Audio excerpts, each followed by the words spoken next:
There are various ways that individuals can work within a business. Let's take a look at part-time, full-time and flexible hours first. Full-time staff work around 35 to 40 hours per week. This is often spread over 5 days in a week.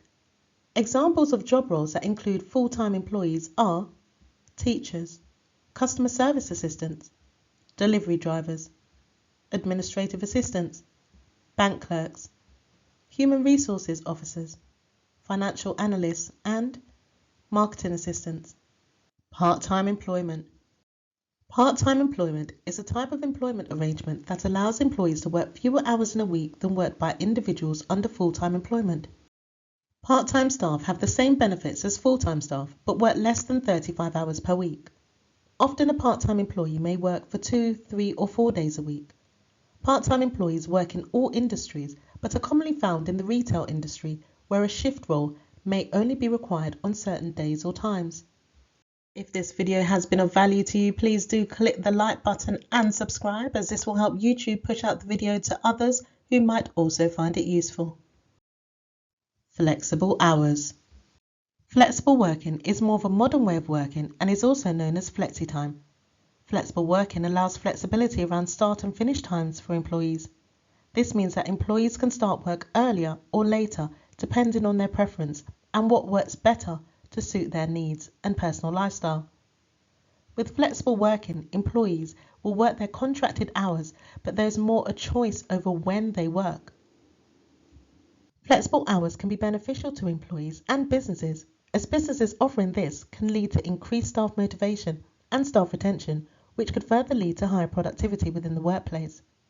For example, a business might let employees start work any time between 8 a.m. and 10 a.m., then depending on the start time, finish any time between 3 p.m. and 5 p.m.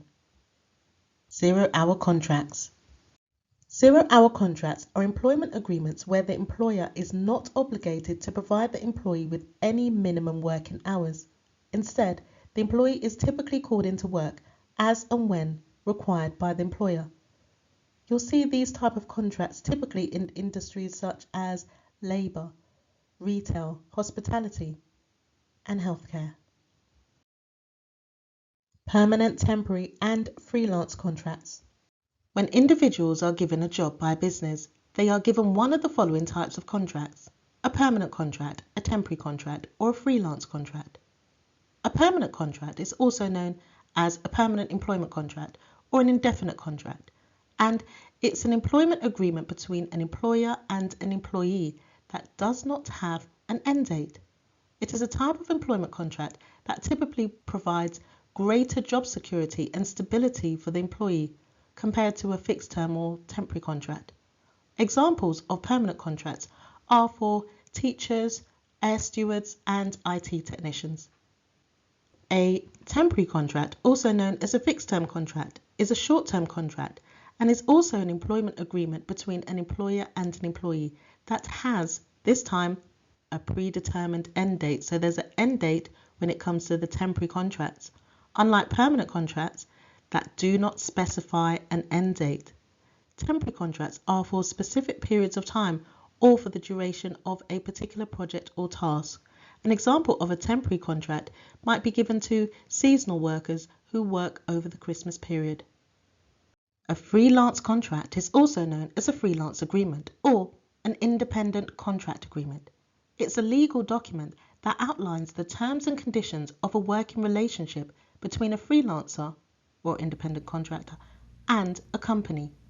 It is used when hiring an individual to perform specific services or tasks on a temporary or project basis. An example of a freelance contract might be given to someone who's going to create a website for a business. The impact of technology on ways of working, efficiency, remote working.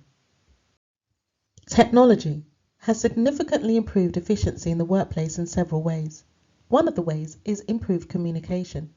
Technologies such as email, instant messaging, and video conferencing allow for quick and seamless communication.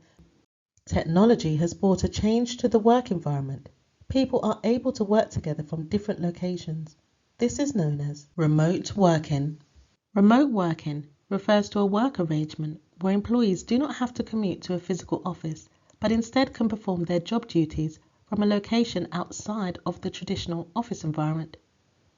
This location could be their home, a co-working space, a coffee shop, or any other place with an internet connection.